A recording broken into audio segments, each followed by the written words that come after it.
तुमच्या आयुष्यात सतत अडथळे येत आहेत का? सगळं ठीक असून सुद्धा मन मात्र शांत नाही. ही नेगेटिव्ह एनर्जीची लक्षणं असू शकतात. तुम्हाला जर नेगेटिव्ह एनर्जी ओळखायची असेल तर आणि ती दूर करायची असेल तर त्याच्यासाठी उपाय काय हे आपण या व्हिडिओमध्ये बघणार आहोत. जर तुम्हाला सतत स्ट्रेस, ओव्हर थिंकिंगच्या सतत अडथळ्यांची मालिका जाणवत असेल तर फक्त मनच नाही तर ही नेगेटिव्ह एनर्जी किंवा ग्रहाची असंतुलित स्थिती सुद्धा असू शकते. या व्हिडिओमध्ये आपण जाणून घेणार आहोत नेगेटिव्ह एनर्जीची लक्षणं कोणती आणि ज्योतिषशास्त्रासोबत असलेलं कनेक्शन, साधे सोपे उपाय जे आपण घरच्या घरी करू शकतो.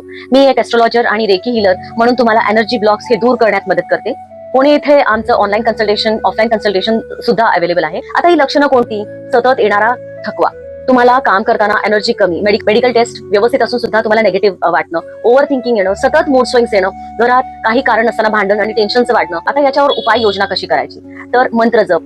मंत्र कोणता? ओम नमः शिवाय किंवा तुमच्या राशीनुसार असलेला ज्योतिर्लिंग त्याचा जप तुम्ही करू शकता. त्याच्या व्यतिरिक्त तुम्ही गायत्री मंत्राचा जप करू शकता. आठवड्यातून किमान 2 ते 3 वेळा पाण्यामध्ये मीठ टाकून तुम्ही आंघोळ करा. घरामध्ये सकाळ आणि संध्याकाळ तुम्ही कापूर तुम्ही जाळू शकता आणि यामुळे तुमची घरात असलेली नेगेटिव्ह एनर्जी ही दूर होते. संध्याकाळी म्हणजे कातर वेळी तुपाचा दिवा लावा. ज्यामुळे महत्वाचा मुद्दा म्हणजे डिक्लटर करा. तुम्ही ज्या ठिकाणी आहात ती स्पेस डिक्लटर करा.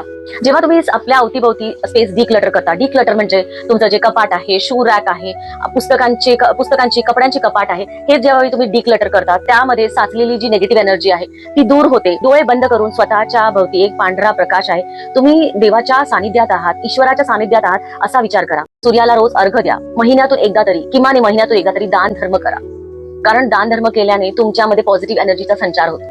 त्यानंतर माझा आवडता फॅक्टर तो म्हणजे क्रिस्टल, सुलेमानी हकी तुम्ही वापरा. यानंतर येणारा सगळ्यात महत्वाचा तुमचा डिजिटल डिटॉक्स करा. आता डिजिटल डिटॉक्स म्हणजे मौन बाळगा. किमान 10 मिनिटं मी मोबाईल वापरणार नाही. झोपण्या अगोदर किमान 20 मिनिटं मोबाईलचा सानिध्य हा टाळा. हा व्हिडिओ जर तुम्हाला आवडला असेल तर आम्हाला नक्की अभिप्राय कळवा. हा व्हिडिओ लाईक, शेअर करायला विसरू नका. धन्यवाद.